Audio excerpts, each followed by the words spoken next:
দুপৰীয়া ভাতকেইটা খাই বোলো বিচনালৈ যাওঁ বাজিল তেনেতে কুলিং বেল দুৱাৰ খুলি দেখিলোঁ মোৰ বহুত পুৰণা বান্ধৱী মোক বোলে চাবলৈ আহিলে দুপৰীয়াৰ সময় একো নেখাই যায় মই বোলো হ'ব নোৱাৰে ইমান গৰম ইমান দিনৰ মূৰত আহিছ মুখ হাতটো ধুই পানী গিলাচটো খা মাছ সৰহীয়াকৈ আনি থোৱা আছিলে আৰু সৰহীয়াকৈ মাছ আনিলে মই ভাজি ফ্ৰিজত থৈ দিওঁ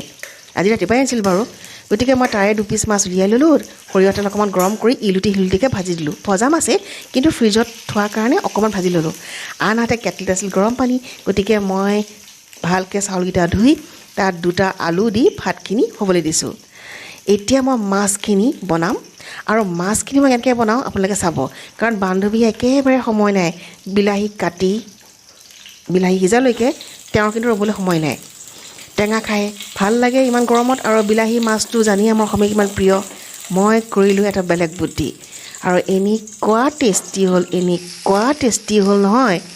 বান্ধৱীয়ে টকালি পাৰি খাইটো গ'লে লগতে চিঞৰি কৈ গ'ল ঐ ভিডিঅ'টো দিবি দেই দেওবাৰে বনাম মই বোলো ভিডিঅ'টো আজি দিয়েই দিওঁ মই কি কৰিলোঁ জানে সেই মাছ ভজা তেলখিনিতে এটা ডাঙৰ চাই পিঁয়াজ কাটিলোঁ পিঁয়াজখিনি কিন্তু সোণালী ৰং হোৱালৈকে ভাজিছোঁ দেই কথাটো হ'ল পিঁয়াজ যদি সোণালী ৰং হোৱালৈকে ভাজে খাবলৈ যিয়ে নবনাই কেলে বৰ সোৱাদ হয় গতিকে সোণালী ৰঙকৈ ভাজিলোঁ আৰু কৰিলোঁ কি জানেনে এইখিনি সোণালী ৰং হোৱালৈকে ল'লোঁ ৰৈ পেলাই সিফালে মই কুকাৰলৈ হুইচেল মাৰিলে দেই গতিকে ভাতখিনি হৈয়ে গ'ল কুকাৰত ঠাণ্ডা হ'লে আলুখিনি উলিয়াম এটা আলু মই ভাজিম ধুনীয়াকৈ কাটি লৈ পেলাই ভজা আলু খুবেই প্ৰিয় আৰু সিটো আলু মই খচি পিটিকি মইতো খচি বুলি কওঁ বাৰু এখন জোল বনাম থুপথুপীয়াকৈ দেই এতিয়া এইখিনি সোণালী ৰং হৈ গ'ল এতিয়া আহোঁ আচল কথালৈ মই ইয়াত কি দি বনাম জানেনে ভাবকচোন বাৰু কিনো দিম মই ইয়াত খুব সহজে এয়া হৈছে টমেট' চচ দাইল দিয়া চামুচখনৰ 1 চামুচ ভৰ্তি মই টমেট' চচ লৈছোঁ আৰু সমান পৰিমাণত মই তাত দি দিছোঁ পানী এতিয়া ঢালি দিলোঁ পিঁয়াজখিনিত গেছৰ ফ্লেমটো অকণমান বঢ়াই ল'লোঁ ইতিমধ্যে আমাৰ বান্ধৱীৰ বাথৰুমত ভৰি হাত ধোৱাৰ শব্দ শুনিছোঁ খুব গৰম দেই ইয়াত সেইকাৰণে ভালকৈ তাই ভৰি হাতে ধুইছে নে গাই ধুইছে মই গম পোৱা নাই বাৰু শব্দ কিন্তু যথেষ্ট কৰিছে মাছ দুপিচ দি দিলোঁ আৰু উতলিবলৈ দিম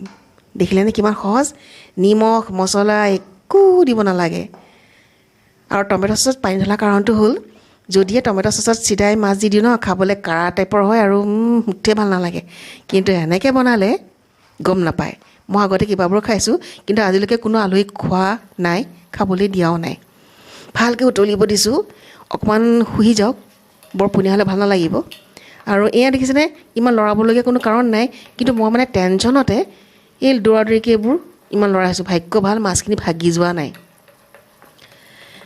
মই ইতিমধ্যে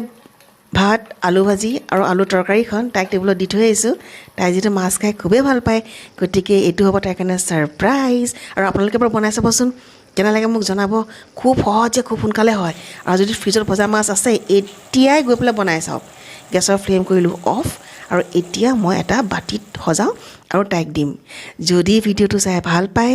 লাইক কৰিব যিমান পাৰে সিমান শ্বেয়াৰ কৰিব আৰু মোৰ চেনেলত যদি প্ৰথমবাৰৰ বাবে আহিছে প্লিজ ছাবস্ক্ৰাইব কৰিব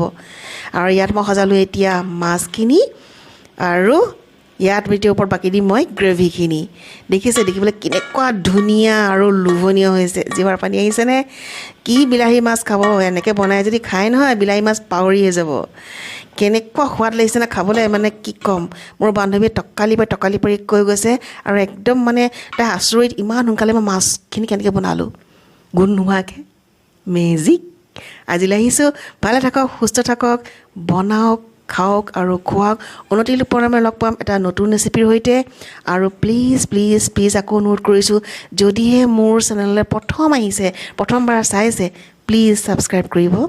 যিমান পাৰে সিমান শ্বেয়াৰ কৰিব লাইক নকৰে আপোনালোকে লাইক কৰিব আৰু প্লিজ কমেণ্ট লিখিব না কমেণ্টনো কেলৈ নিলিখে মোৰ ভাল লাগি দিয়কচোন লিখিলে আজিলৈ আহিছোঁ আকৌ লগ পাম খুব সোনকালে আন এটা ভিডিঅ'ৰ সৈতে